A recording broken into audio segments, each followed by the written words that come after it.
Why, hello there, friends and neighbors. Thanks for coming back to my channel. This is me, Stella Hendricks, and I am so excited for today's vintage Playboy review. I'm being a little bit liberal with the term vintage here. This is November 2005. I'm sure you recognize the iconic cover with the girls next door. Totally love it. By the way, black sheets were totally the right choice. They're gorgeous. I love it. I feel like in order for something to be really vintage, it should be at least 20 years old. I think that's vintage, but whatever, who cares? This is awesome. We're just gonna throw it in the pile, okay? So, there is a hidden, I always want to say a hidden Mickey. It is not a hidden Mickey. There is a hidden bunny head on here. Give you a second to see if you can spot it. This one's a pretty clever one, I think. Pretty well hidden. It is, in fact, right here, made out of the bows and curls of their hair. Can you see it?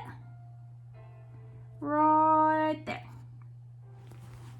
There's a little miniature of it in the table of contents. Ooh, I have a bad back. It's really hurting me today. Ugh.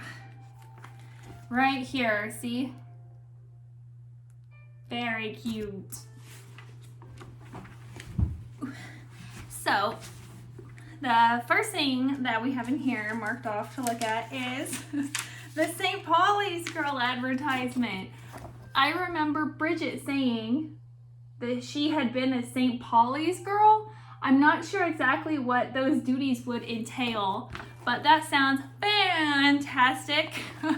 I myself was a Jack Daniels girl once, a long time ago, for a very short time. It was actually just for the rodeo, and my job was with like 3 or 4 other girls to wear the Jack Daniels chaps, and they were black chaps with white fringe on them and lettering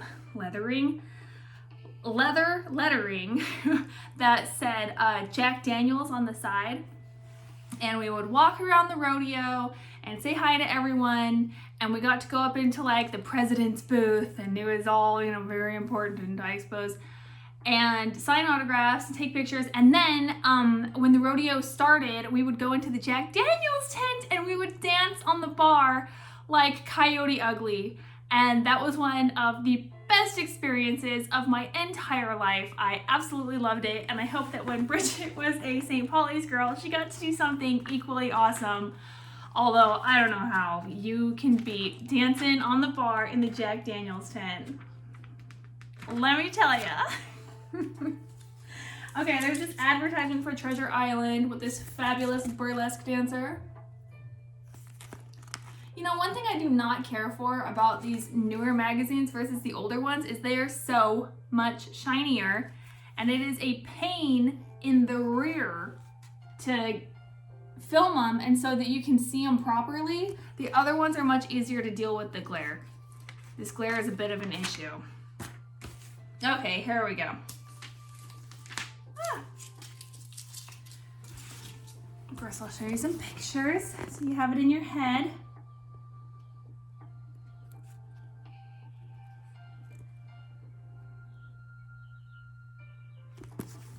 I think this is the picture from the Volkswagen advertisement that took me forever to figure out that it was a Volkswagen advertisement, because I am a goof.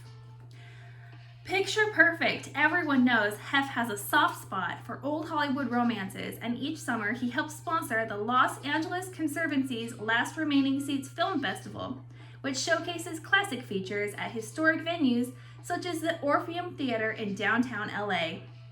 This year, Hef, at the screening with girlfriends Holly, Bridget, and Kendra, picked The Son of the Sheik. The Sheik? The Sheik? I don't know. Look at Holly over here, by the way. I was super excited to see that because I have, by complete accident, almost that exact same dress. It's handmade, mine is, and so I'm sure that It's not the same dress. I made it. It's handmade by me.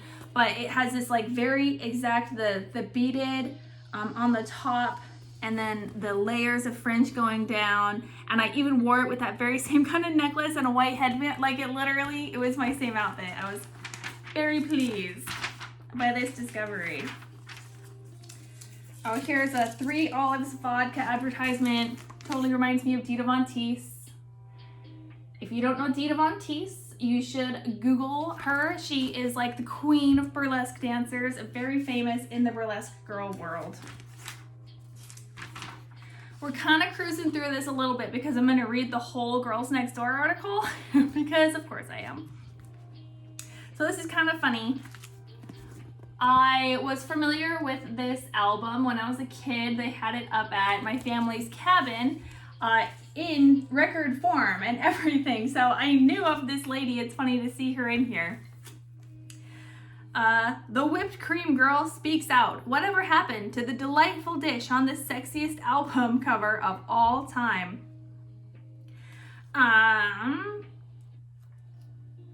The off-sided but misleading fact is that Erickson was pregnant at the time. I was 3 months pregnant, but you couldn't tell. I wasn't any bustier in this picture. That is a myth. Alpert fans and their teenage sons would covet Erickson for years to come, but for her, the whipped cream cover wasn't a life-changing gig.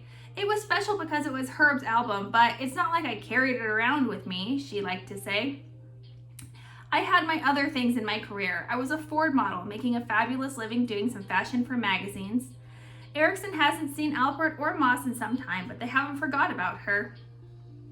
At the 2005 Preakness Stakes, in which Moss's Derby winning horse Giacomo was running, Bob Costas surprised Moss with a 40-year-old copy of Whipped Cream. Moss acknowledged the whole role the album had played in A&M's rise, and Costas signed off with the slightly horny, "All hail Dolores."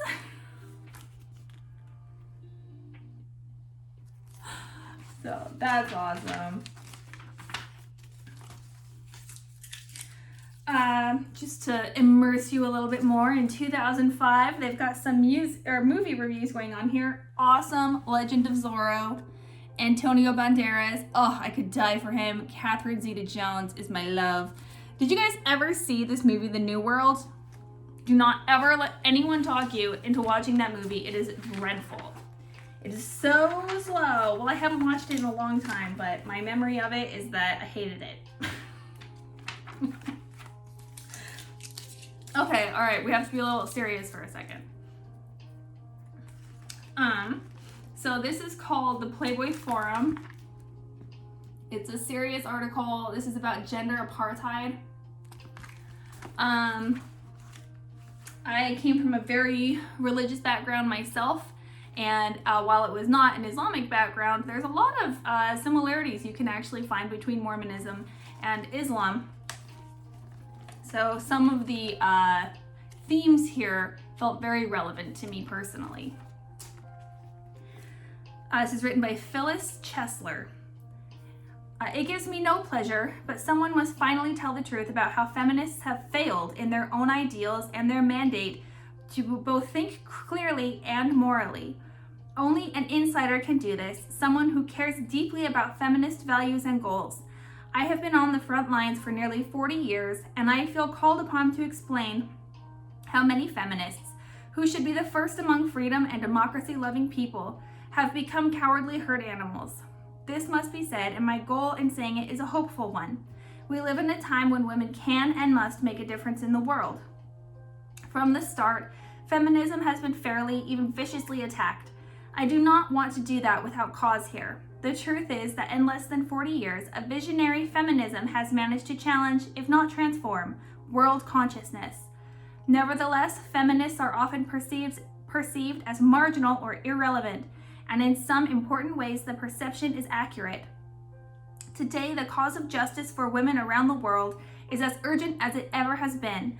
The plight of both men and women in the Islamic world, and increasingly in Europe, requires sober analysis of reality and a heroic response.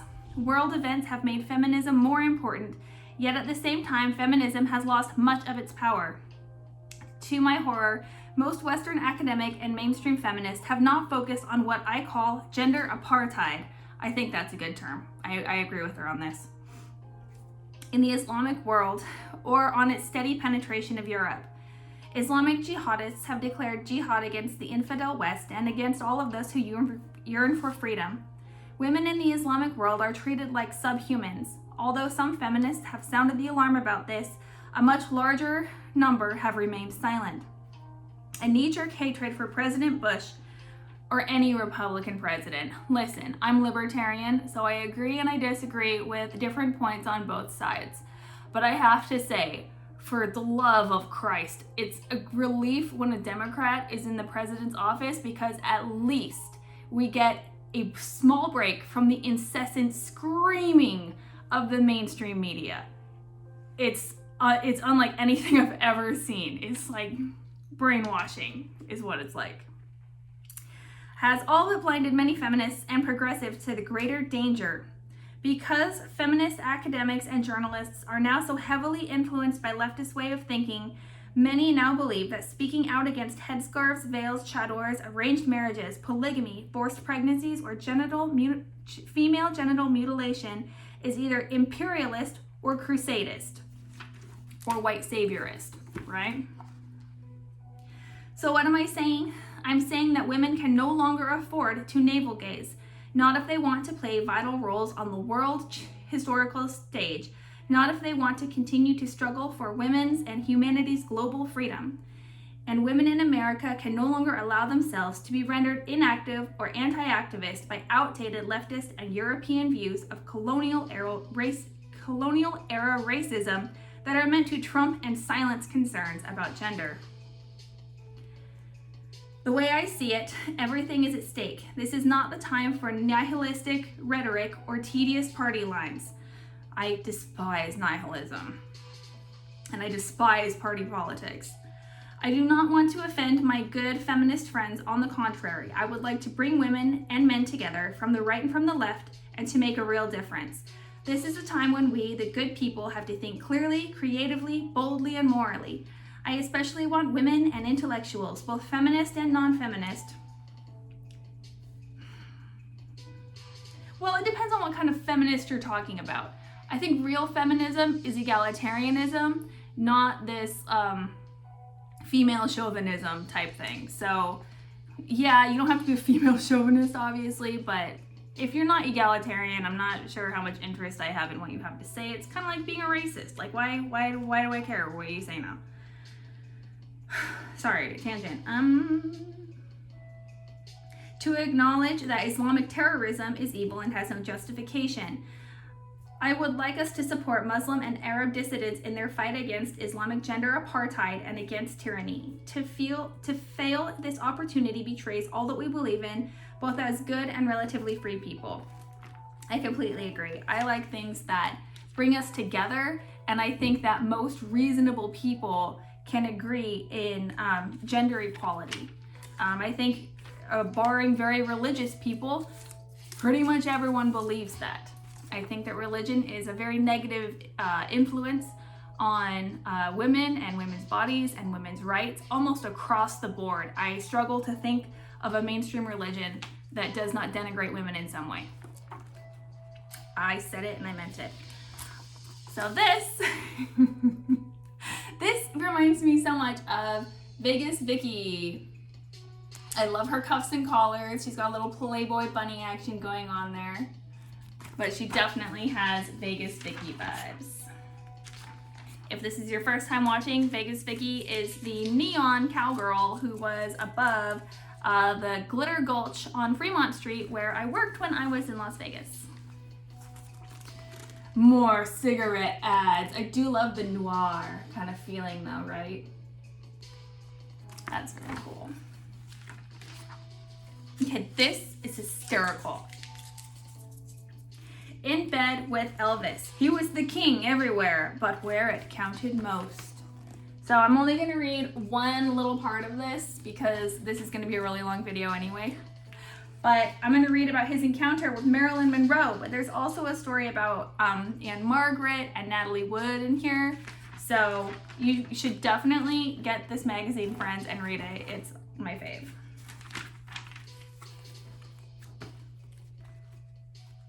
Marilyn Monroe, reeling from her fractious marriage to playwright Arthur Miller and her affair with actor and singer Yves Montand, was co-starring with the latter in Let's Make Love, then in production at Fox. Elvis was due to start principal photography on Flaming Star there in August, and 2 months earlier he reported to the studio for wardrobe. I was with Elvis and his entourage in his dressing room when one of the guys began goading him. "Man, you gotta meet Marilyn Monroe," he said. "Elvis, you gotta ask Marilyn out." Elvis, far more shy than his stage antics suggested, shook his head. "No," he said, "she won't talk to me." Another of the guys pushed harder. "Elvis, man, you're a star. You gotta take the bull by the horns. It's Marilyn Monroe. You gotta be forceful." Yeah, that sounds like the 50s. Elvis, though, wasn't used to working that hard for women. His fame was already such that he couldn't take a woman to dinner without being mobbed by fans. But that also worked in his favor, ensuring he'd get laid each night. He simply invited girls to the party he held in his suite every evening at the Beverly Wilshire Hotel. Such blanket invitations reduced the chance of personal rejection, and they also allowed for a more practical cover. Other members of his entourage could take the blame if an unfortunate pregnancy should arise. That may have happened a few times, as Colonel Parker had several important dinners with the parents of young girls who spent too much time with Elvis. After that, Parker had a directive. "When any girl comes up to Elvis's room, I want to make sure at least 2 of you guys were around," he said. "That way, if any problems come up, you can say, 'Well, we made it with her also.'" Any girl who came up to see Elvis, even famous actresses like Monroe, would have to sit around with one of the other guys before she went in alone with Elvis. How weird and creepy. Ugh, who would ever do that? That's weird. Finally, the guys talked to Elvis, but I mean, this is kind of the first time anyone had seen superstardom of this kind, so nowadays, I think I would just instantly know better, and most people would. But at the time, you know, these poor girls, so many of these poor girls. Although I'm sure some of them were just having a good time too. Good for them. Finally, the guys talked Elvis into taking his chances, and somehow we found out which soundstage was Monroe's. Then the 4 of us, including Gene Smith, Elvis's dim-witted cousin, and Cliff Geeves, a sometime member of Elvis's entourage, who was often suspended from the group for grift and hooliganism, began to make our way over on bicycles. We almost missed her. Marilyn, dressed in a bathrobe and looking distraught, her hair all askew, was suddenly in front of us, coming out of stage 23. Elvis approached her in his usual self-deprecating way, his soft baritone edged in the sweet southern charm. "Hello, my name is Elvis Presley. How are you, Miss Monroe?" Monroe smiled in a way that said she liked how Elvis filled out his Oxford trousers, but then her face fell as she took in his companions. Smith, the most pathetic yokel who ever hit Hollywood, and the always embarrassing Gleaves, a smooth operator who was so oily he practically left stains where he walked. Monroe, forever insecure, had been searching for class in her choices of husband, Miller, and lover, Montand, and the sight of Elvis's barely civilized friends launched an unmistakable look of fear and disgust. Oblivious to her reaction, Elvis began his roundabout way of asking for a date, mentioning the party and inviting her to come. "Oh, I'm sorry, I can't," she declined in a breathy rush, seeming far more subdued than her vivacious scream self. She wasn't feeling well, she said, a headache from some kind of allergy, and promptly pulled a bottle of pills from her purse. It was one of the rare times Elvis was refused. But Elvis took away something from the encounter after all. As the studio aide offered Monroe a cup of water, I spotted the physician's name, Dr. Hyman Engelberg, on the prescription label. Elvis did too. A few weeks later, he had his own prescription from the doctor in his dressing room. This brief meeting between perhaps the 2 most famous people who had ever lived has never been reported, although the notion of Elvis romancing Monroe has fueled the fantasy behind several bad paintings, a middling novel, and a less than stellar Leon Russell tribute. Despite the 9-year difference between their ages, the They would have made a smashing couple. Elvis, no longer a greasy god, but a slow-eyed prince, S-L-O-E, prince, and one of the most handsome men in the world, and Monroe, her beauty worn and fading, but still able to imbue her tragic face with a winning, wished-for innocence. Her beauty worn and fading? What are you talking about? I have never seen a picture. She died in like her 30s, and I've never seen a bad picture of her where her beauty was fading. She was as beautiful when she died as she was when she was in her first movie. Who wrote this?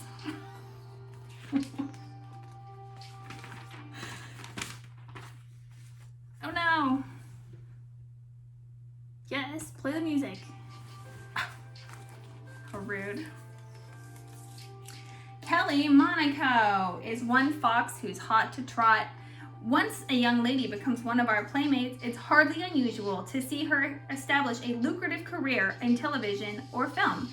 But as far as we can tell, Kelly Monaco is the first playmate to become a champion dancer. She's on Dancing with the Stars. I know later on Holly was on Dancing with the Stars, and I am ashamed to admit I have never seen that episode or season. I have not seen that season, but I'm sure it's great. Lifeguards. I love lifeguards. I was a lifeguard in Disney World. Oh, here we go. I love that in the old Playboys, they had those Vargas pinups, and here they have the Olivia, oh shoot, what's her last name? The Bardis something? I'm gonna have to look it up. I'll put it in the description below after I Google it. Gosh, I'm an idiot. Okay. We're running a little late. Oh, this. Okay, I have to show you this one because it's too funny. Oh my gosh. I won't say any names because I don't want to embarrass anyone.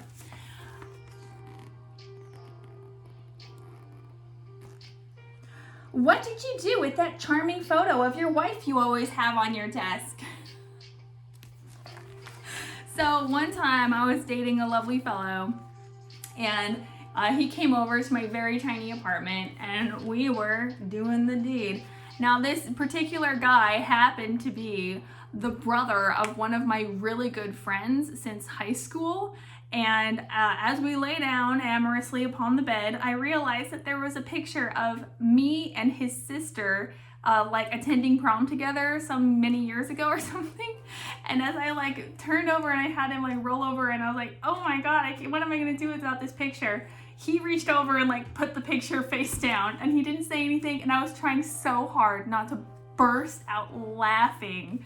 But it's okay, we carried on, and then we forgot about it until much later when we laughed uproariously about it. But I didn't want to ruin the moment. Oh great, here's your sister watching us doing the dirty deed. Oh no, I'm gonna get so red. I'm gonna get so red. Oh God. When I laugh, I turn absolutely purple. Okay, I'm a country girl. I just love this fashion layout, the vibes here, the country vibes. Loving it. I love the country boys. Such a good look. Oh, we gotta see this girl's boots. Oh, the boots. Oh my God. Awesome. Okay.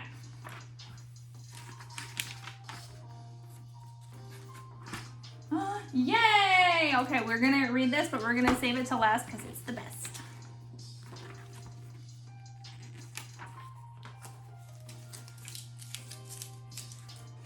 I'm gonna save that for another episode, actually. I changed my mind about that. Okay, here we go. Actually, when I asked you to take a little off the top, I meant my hair. Madam! Okay, are you ready? Friends and neighbors, are you ready? I'm ready. I'm so excited. The girls next door borrow some sugar from Holly, Bridget, and Kendra. There we go.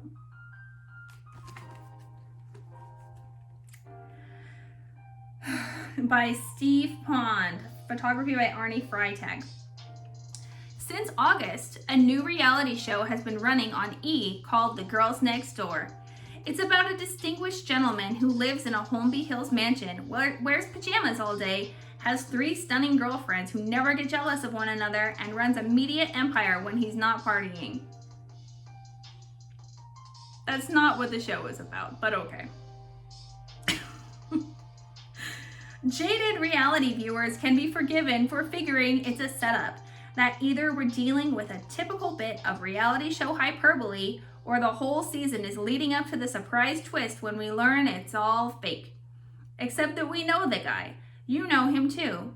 Hugh M. Hefner, Hef to me and you and everybody else, editor-in-chief of Playboy and master of the Playboy Mansion.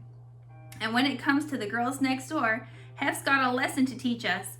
One man's fantasy is another man's reality. Or in this case, another man's reality TV. Most reality shows aren't very much related to reality, and they're about people who don't have much of a life, says Hef. What? But I know that there is this ongoing fascination with the Playboy Mansion and with my life. And this show is really the world of Playboy and the mansion, with the focus on Holly, Bridget, and Kendra. It's kind of like Alice in Wonderland or The Wizard of Oz, and I'm the guy behind the curtain. In front of the curtain, meanwhile, are the 3 gorgeous young women you see pictured on these pages: Holly Madison, Bridget Marquardt, and Kendra Wilkinson. I always want to say Wilkerson. It's Wilkinson. Hef's girlfriend and our tour guides through a world in which fantasy becomes reality. Holly was born in Oregon, grew up in Alaska, and then moved back to Oregon for high school. She studied theater and psychology in Portland, then headed to Los Angeles to get into the entertainment industry. A friend of Hef's spotted her in a Hawaiian tropic contest and invited her to the mansion. Soon she was a regular guest. Still, it was a year before she really spoke to Hef.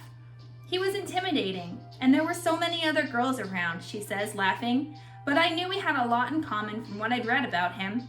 Once we started talking, he asked me out, and 2 days after we went out, I moved in.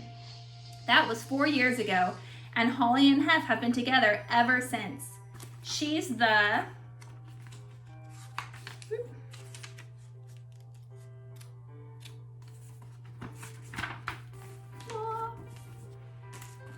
I gotta hold this spot or else I'm gonna lose it. There we go.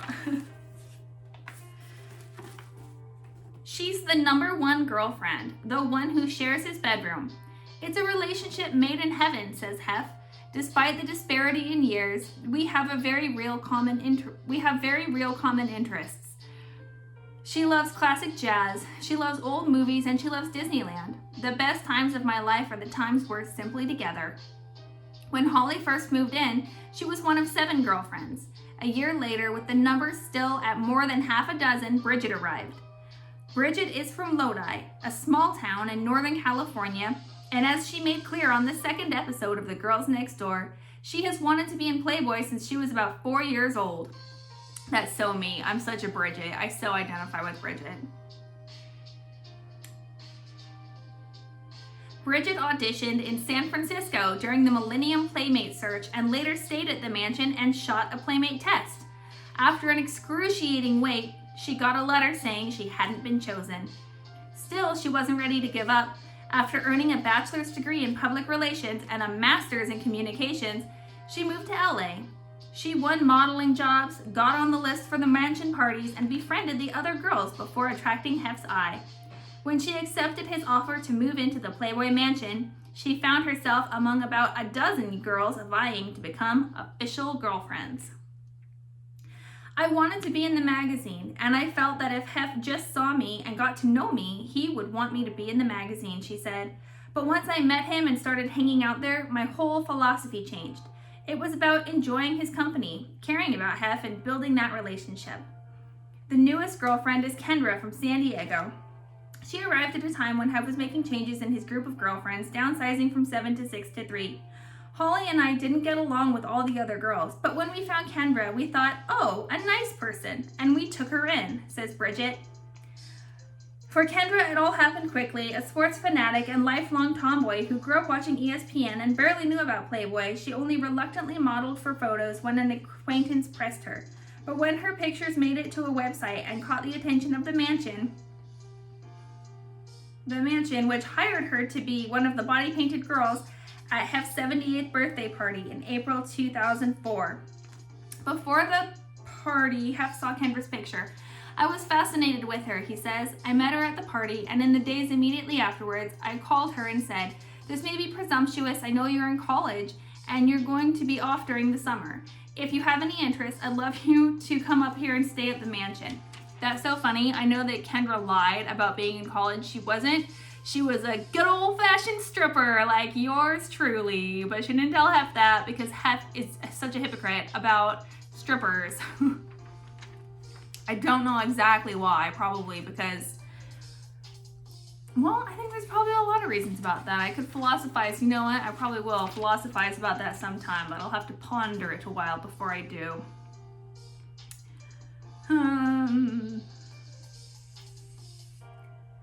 All three girls had some reservations about letting TV cameras into their lives, but all have come to enjoy the results.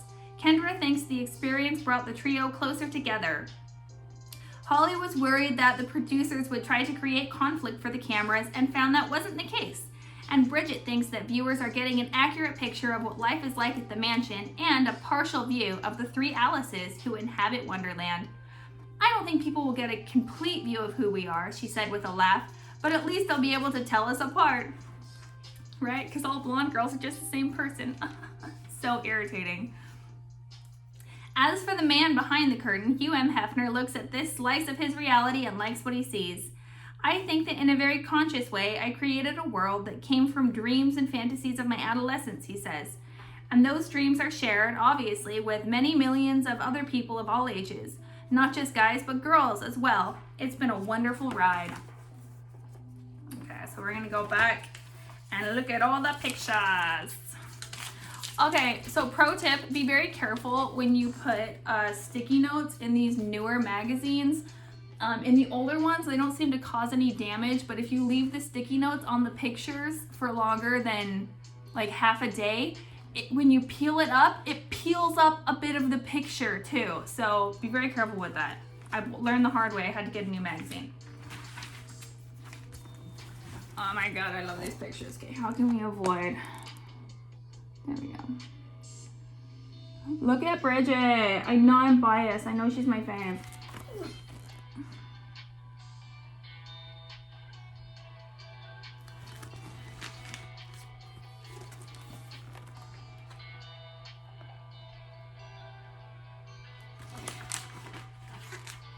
Okay, there's this one that I think is so gorgeous. These grotto pictures are unreal.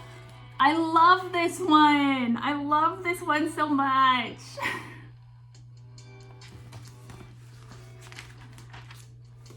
This one, they got this one on a blanket, I think. And that is it. Hey, this video didn't go too long after all. Great. Well, that is it for this fantastic episode of Stella Hendricks reviewing Playboy magazines, and I'm super excited to see you next week. I don't know yet what we're going to review for the magazine, but also don't forget that we have Stella's book club coming up as well, so that should probably be posted tomorrow, the day after I post this one. So thank you so much, friends and neighbors, for stopping by and for sharing these fun things with me, and I'll catch y'all on the flip side.